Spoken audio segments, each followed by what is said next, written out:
Rompre sur elle-même la pâte fermentée avant une nouvelle levée de 24 heures.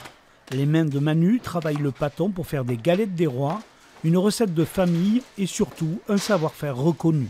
C'est avec de farine, de sucre, de beurre, des œufs. Pas besoin de calibrer, à chacun son tour de main pour fabriquer pendant cette période de l'épiphanie 600 galettes par jour. Le plaisir, c'est au final de voir le produit bien fait. Température affichée 160 degrés, les fours tournent à plein régime. Chaque quart d'heure, une nouvelle fournée sort, un balai de galettes posé sur le carrelage froid, une petite astuce pour garder la pâte onctueuse, une couronne dorée par la cuisson et lustrée au pinceau. Il faut faire ce travail de dorure délicatement. C'est de la dorure, c'est du jaune d'œuf, du jaune et du blanc d'œuf mélangés. Voilà, et c'est ce qui va nous permettre que le sucre casson reste accroché sur les galettes des rois. La pâtisserie paloise propose également sa galette parisienne, mais elle est moins demandée par la clientèle. La couronne reste la recette à succès.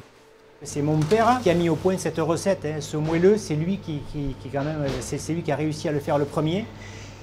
Il a réussi à faire avaler, je ne vous dirai pas combien de beurre à 1 kg de farine, mais c'est quelque chose d'énorme. Bon, et nous, on a continué à suivre sa recette et ça fait plus de 30 ans que nous reproduisons cette recette. Après 48 heures de fabrication, la galette rejoint la vitrine du magasin.